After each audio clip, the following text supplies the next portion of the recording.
તમારી પાસે ખૂબ પૈસા હોય ત્યારે સૌથી વધુ ચિંતા કરવાની હોય છે, કારણ કે પૈસો તમને બેફામ બનાવે છે।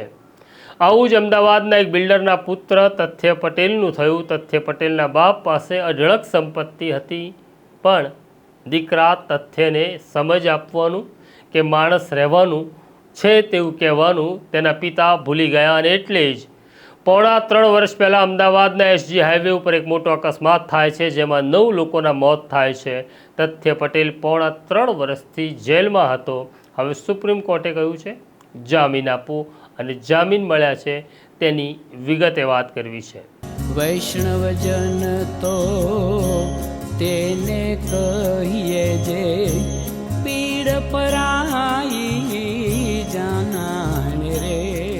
નમસ્કાર, નવજીવન ન્યૂઝમાં તમારું સ્વાગત છે, અને હું છું તમારો પ્રશાંત દયાળ। આ દેશની અંદર અઢળક સંપત્તિના માલિકો તો અનેક છે, પરંતુ સંપત્તિ આવવાથી સંસ્કાર મળે, સંપત્તિ આવવાથી સમજ મળે, અને સંપત્તિ હોય એટલે માણસ સારો હોય એવું માની લેવાની ભૂલ કરવા જેવી નથી। જ્યારે જ્યારે સંપત્તિ આવે છે ત્યારે સંપત્તિ તેના અવગુણો પણ લઈ આવે છે। હવે સંપત્તિની સાથે આવેલા અવગુણો તમારે સ્વીકારવા કે નહીં એ તમારે નક્કી કરવાનું હોય છે। પરંતુ પોણા 3 વર્ષ પહેલાં અમદાવાદમાં એક ઘટના ઘટે છે। એક આલિશાન કાર લઈ તથ્ય પટેલ નામનો યુવાન એસજી હાઈવે ઉપરથી નીકળે છે। કારની સ્પીડ 140ની હતી। તથ્ય પટેલ શ્રીમંત હતો તે તેનો વાંક નહોતો, પરંતુ તેની શ્રીમંતાઈએ તેને બેફામ કરી નાખ્યો તે તેનો વાંક, અને પછી એની કાર નીચે 9 લોકો કચડાઈને મરી જાય છે। તથ્ય પટેલની પોલીસ ધરપકડ કરે છે। તથ્ય પોણા 3 વર્ષથી સાબરમતી જેલમાં હતો। ગુજરાતની તમામ અદાલતોમાં કરેલી જામીન અરજી ફગાવી દેવામાં આવી હતી। મામલો સુપ્રીમ કોર્ટ સુધી પહોંચ્યો। તથ્ય પટેલના વકીલે સુપ્રીમ કોર્ટને કહ્યું પોણા 3 વર્ષ થઈ ગયા છે, ટ્રાયલ શરૂ થઈ છે, અને અત્યારે પોલીસે જે સાક્ષીઓની યાદી આપી છે એમાં 149 સાક્ષીઓ છે। હવે સાક્ષીઓની ઉલટ તપાસ ચાલુ છે।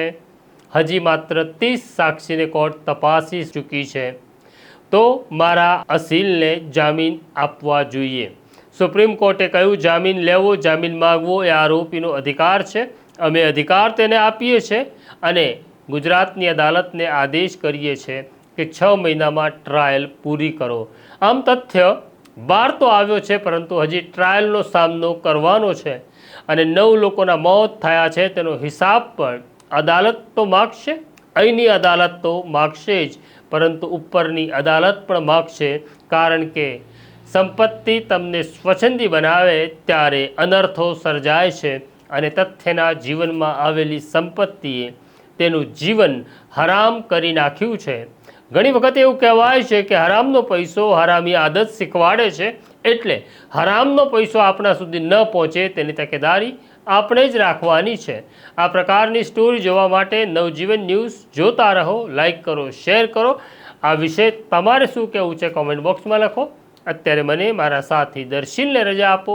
આવીશ પાછો નવા વિષય સાથે, નવી વાત લઈ। નમસ્કાર।